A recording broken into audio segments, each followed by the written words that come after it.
So let's dive into a philosophy from 13th century Japan that pretty much turns everything you think you know about being a good person completely on its head. It is radical, it's surprising, and honestly, it might just be one of the most liberating ideas you'll ever hear.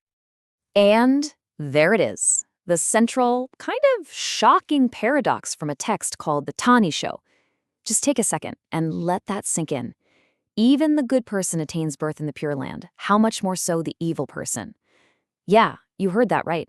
It sounds completely backward, doesn't it? It almost seems to suggest that being evil is actually an advantage on the path to salvation.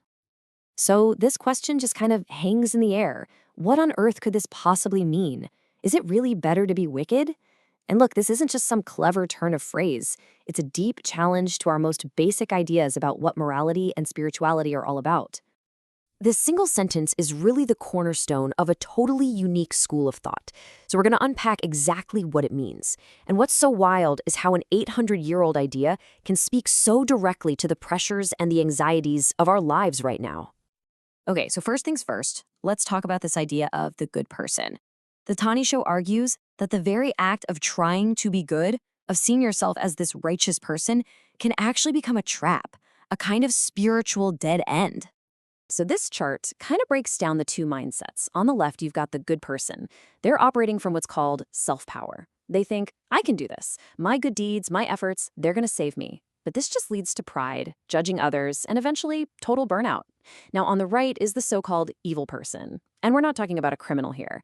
This is someone who honestly looks at themselves and realizes, you know what? I'm flawed. My ego runs the show. I cannot save myself.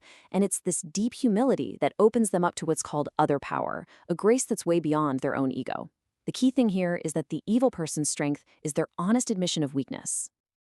To really get why this idea was so mind-blowing, we have to step back in time, into the world it came from. Because this wasn't some philosophy born in a peaceful monastery. It was forged in an age of absolute despair. So just try to imagine living in 13th century Japan. The country was frankly a living hell.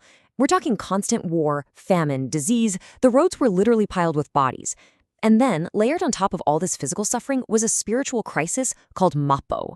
This was the belief that the world had entered a dark age, where the Buddha's teachings were so corrupted that nobody could achieve enlightenment through their own efforts anymore. Hope was just gone. And during this time, mainstream Buddhism was really only for the elite.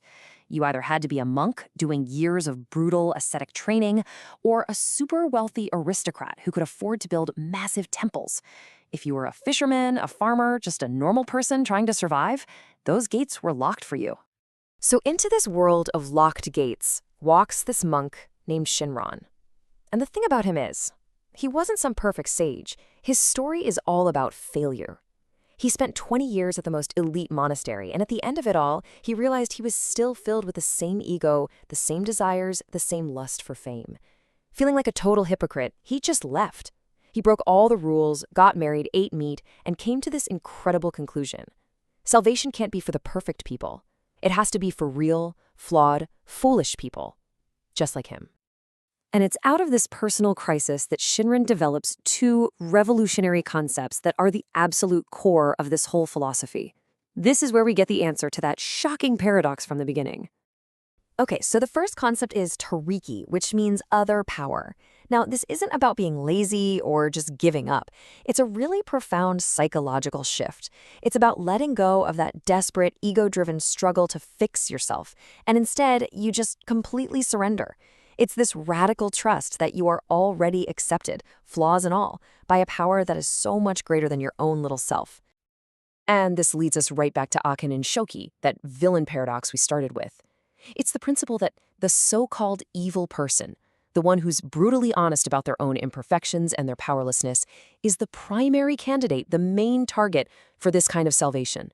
Their honesty is the very thing that makes them ready to receive it. And this wasn't just some abstract theory for Shinran. He really lived it. One day, his disciple Yuian confessed to him that he didn't feel any great joy when he prayed, and he was worried he didn't have enough faith.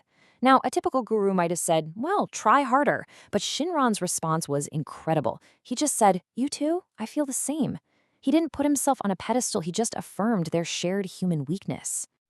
Shinran took this even further in this really shocking thought experiment.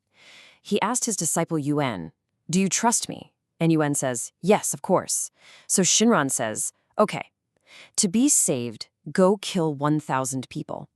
Naturally, Yuan is horrified and says there's no way he could do that. And this is where Shinran makes his brilliant point. He told him, you see, the reason you don't kill isn't because you have some pure good heart. It's simply because the right circumstances haven't pushed you to it. Any one of us could become a killer under the right conditions. So the whole point is this. Our sense of being a good person is incredibly fragile.